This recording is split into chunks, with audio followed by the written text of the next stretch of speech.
se você tem problemas com largura de banda na hora que você está manejando aí os seus dados, eu vou mostrar algo que você vai gostar muito de ver por aqui. Estamos no stand da Kingston na CES 2016 e nós temos aqui uma demonstração de um novo produto deles, que é o E1000, que é aí um produto, um SSD em PCI Express e que traz aí nova tecnologia, um novo padrão, protocolo de comunicação NVMe Express.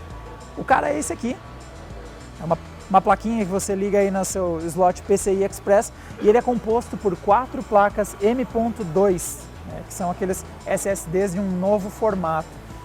A grande diferença desse produto em relação a você ter o M.2 aí ligado na sua mainboard é que nós temos aqui um projeto que conta com alguns capacitores adicionais e alguns recursos para tornar a alimentação desse sistema mais estável, então você garante que você tenha menos perda de dados e oscilação de performance, graças a esses capacitores aqui segurando a onda. E o mais bacana de tudo, como nós temos aqui um produto no novo padrão NVMe Express, nós temos diferenças muito grandes em performance e em desempenho, principalmente da parte de processador. Então nós temos aqui uma conexão do tipo PCI de terceira geração e ela está ocupando um total de 8 lanes para fazer essa comunicação. Então nós temos uma largura de banda muito grande fazendo a comunicação com esses quatro SSDs M.2. O resultado é que nós temos aqui o sistema rodando, que segundo a Kingston jura para mim que isso aqui está rodando o dia inteiro, tá? Esse sistema está o dia inteiro encarando operações em 4K, em performance randômica, e nós temos um total aqui, eles prometem um limite teórico aí de 1.250.000 operações por segundo. O cara aqui, desde que a gente parou para olhar, sabe que quando liga a câmera o hardware normalmente perde um pouquinho de performance, acho que ele fica nervoso, mas ele está direto operando a 1.100.000 instruções por segundo. É o que nós temos aqui de leituras e gravações, está muito próximo do limite teórico prometido. Mas na verdade o mais impressionante disso tudo é aí a capacidade nós temos aí 5 GB por segundo de capacidade de largura de banda e nós temos aqui um processador, que nos falaram, se trata aí de um Core i7 Skylake, então é um processador de alto desempenho, mas ainda assim um processador para consumidor doméstico, não é uma coisa data center, não é um Xeon, e nós temos apenas 50% dele sendo utilizado. Então nós temos 1.100.000 instruções sendo feitas por segundo, uma largura de banda de 6 GB por segundo sendo transferida e ainda assim o processador está ocupando apenas 50% de sua capacidade. O comum é que se a gente movendo tantos dados assim, simplesmente o processador não desse conta. Graças ao novo protocolo NVMe, nós temos aí a capacidade de rodar tudo isso.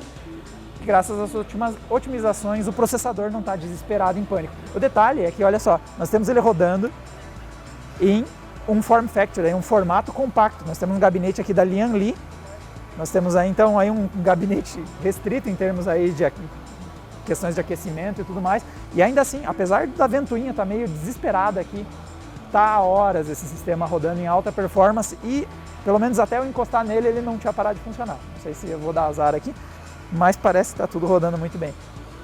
Se isso ainda não é impressionante o bastante, nós temos ainda logo aqui uma coisa ainda mais extrema. Nós temos 6 desses caras operando em conjunto nesse espaço aqui, nesse form factor que é bem voltado para data centers, né? Aquelas gavetas para você utilizar por lá. Temos 6 deles trabalhando em conjunto e o resultado disso é que nós temos aqui o total de 3.200.000 operações sendo feitas a cada segundo. É a quantidade absurda de operações realizadas ao longo de todo esse vídeo. Então aí nós temos muito mais performance de transferência de dados. Nós temos aqui rodando, você vê, um total de 10 máquinas rodando testes aí de performance randômica e você vê que nós temos cada um deles trabalhando a mais ou menos 500 megabytes por segundo. Então você vê 10 computadores, alguns com 500 megabytes, tem uns caras aqui fazendo 1.700 megabytes por segundo de transferência. É uma quantidade absurda de dados sendo transferidos. E o detalhe aqui é o seguinte, é que, segundo o pessoal nos explicou o pessoal da Kingston, o nosso gargalo aqui não é culpa dos drives NVMe aqui, desses caras PCI Express, né? O nosso gargalo, acredite se quiser, é ter apenas 2 processadores Intel Xeon.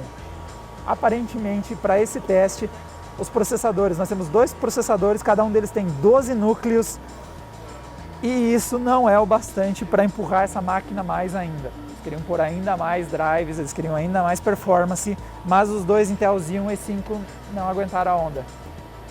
Galera, isso aqui é uma demonstração bastante impressionante, então das capacidades do novo protocolo NVMe Express, essa nova geração de SSDs que vem trabalhando com protocolos que está deixando um pouco de lado o SATA, que está muito tempo em uso, novos formatos, saindo necessariamente dos tradicionais M.2. Então aqui vocês têm uma ideia do que você consegue fazer explorando novas tecnologias. Esse drive, o E1000 aí da Kingston, ainda não está disponível no mercado, mas pelo que falaram por aqui, estamos tentando trazer. É um produto, claro, é um produto muito voltado para data centers, entusiastas mesmo de tecnologia. Muito difícil um gamer querer usar isso aqui no seu PC. Mas eles disseram que estão tentando trazer preços, vou usar a palavra deles, terrestres, assim, possíveis. Então vamos ver se eles conseguem um preço competitivo para esse produto, pelo menos para os padrões de um SSD PCI Express. Galera, para mais vídeos aí sobre hardware, tecnologia e tudo mais, direto aqui de Las Vegas, não deixa de assinar o nosso canal lá no YouTube ou ficar de olho no site Adrenaline, que a gente publica tudo por lá e você não perde nada do que a gente encontrar de novidade. E eu vejo vocês aí no próximo vídeo. Um abraço. Então nós temos aqui um modelo da Gigabyte e um modelo da própria Intel, e os dois usam o novo formato aí, Intel NUC. Então você percebe que é um form factor muito menor, bem menor que o Mini TX. Nós temos uma placa bastante compacta e o resultado é que a gente consegue ter aí um sistema muito pequeno. Nós temos aqui no